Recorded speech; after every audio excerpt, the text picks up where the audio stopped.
Right, so we'll start off with the pastry. So this is 1 pound and 4 ounces of flour. It's supposed to be plain flour, but I always use bread making flour.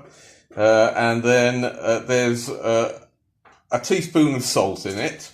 And to give it some flavour, to give the pastry some flavour, there's a tablespoon of caster sugar and a good sprinkling of nutmeg, grated nutmeg. I think that's about a level teaspoon of grated nutmeg there.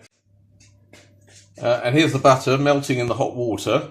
So this is 7 ounces of butter, which is almost all of a pack, and 8 fluid ounces of water, which is half a pint. And once the butter's melted into the water, then you just pour the whole mixture, mix all the ingredients of the flour together and make a well in the middle, and you pour the hot mixture into the middle of that.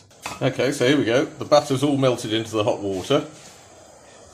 So we bring that over to the bowl and pour it into the middle. There we go, and I'll just put the camera down over here. Mix that in. It makes a lovely smell.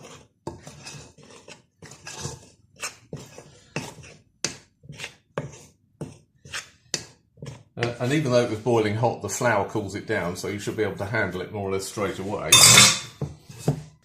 That slurping noise you can hear in the background is a piece of the pastry just flew out and landed on the floor, and Isaac just ate it.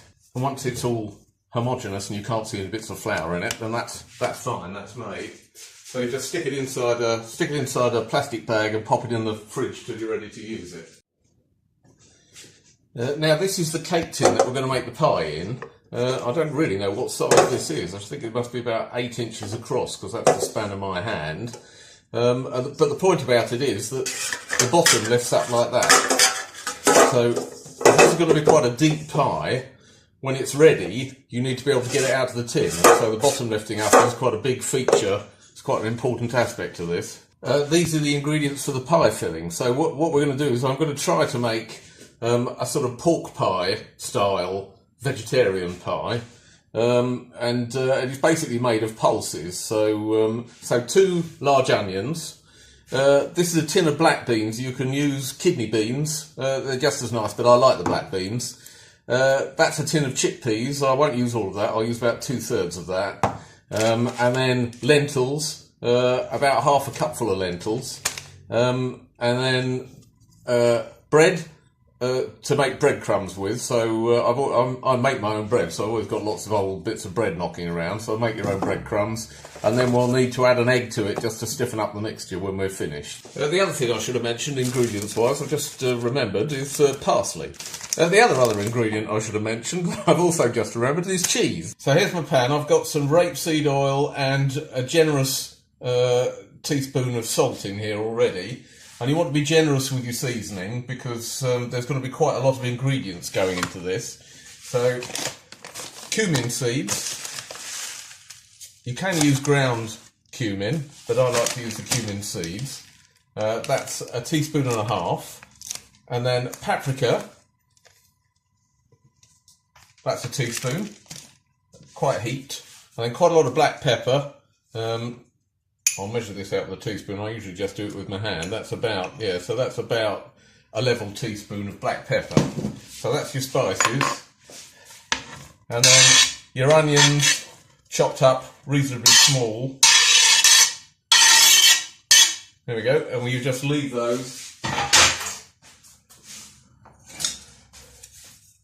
Stir it all around, obviously, and just leave those to fry and soften quite slowly. The next thing is the lentils. So that's pink lentils. There's about 5 or 6 ounces of pink lentils in there.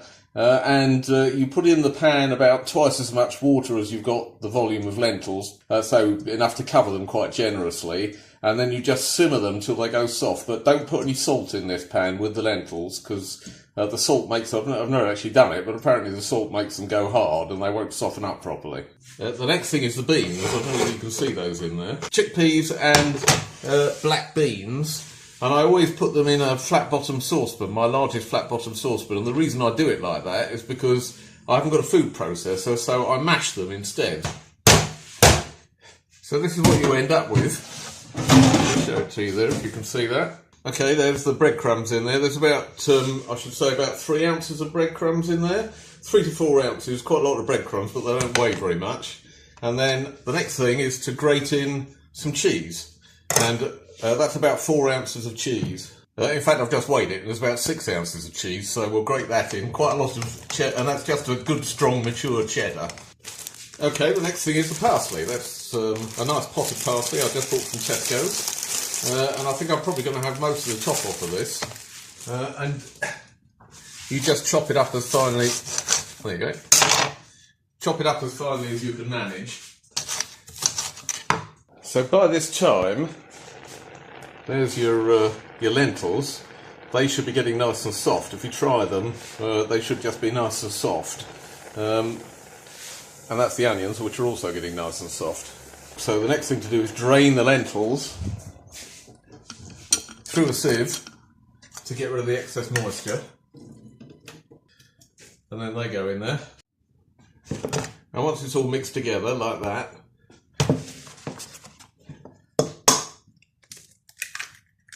just break an egg into it, and that'll help to bind it all together. Right, I've gone round the inside of my cake tin and I've buttered it all the way around, because you don't want, when your pie is ready, you don't want it to get stuck to the sides of your cake tin. So that's quite important to give it a good buttering. And then you reserve about 1/3 of your pastry for the lid, and then the rest of it, with hot water pastry, you don't roll it out, you just make it into a rough disc, like this, and you plonk it in the bottom of your tin, and then what you do is you work it up the sides of the tin, so you're squashing it out so it's not thick on the bottom of the tin anymore, and the pastry that you've squashed out from the bottom, you work up the sides of the tin. Can you see that? And what you want to do is get it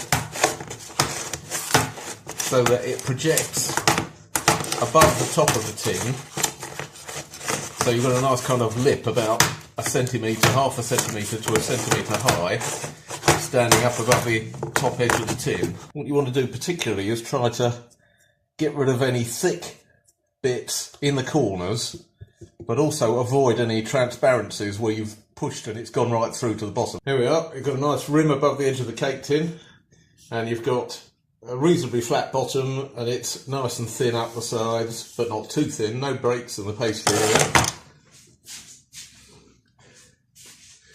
So in goes the filling.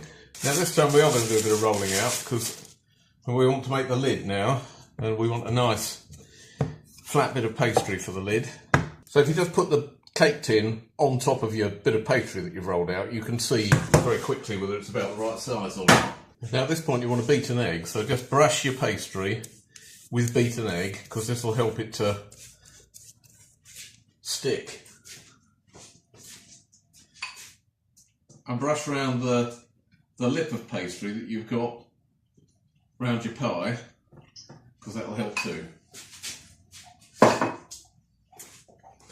And then we're going to transfer this one onto that one. And just squeeze the edges together all the way around the outside. And then we'll trim them off. There we go. Plenty of leftovers. Isaac's thinking he's going to have one of those in a minute. And I'm not saying he's wrong. And then with a fork, so you fold it over like this, and then with a fork,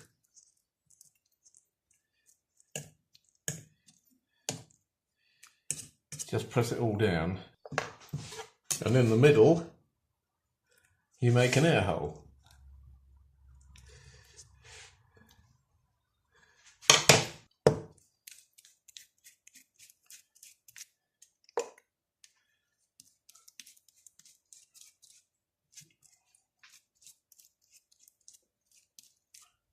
Okay, and then over the top, just put some foil, because obviously the top is exposed and the sides are covered at the moment. So if you don't put some foil over the top, you'll end up with a top that's much more cooked than the rest of it. And then this goes into the oven on a baking tray at 200 for about 2 hours.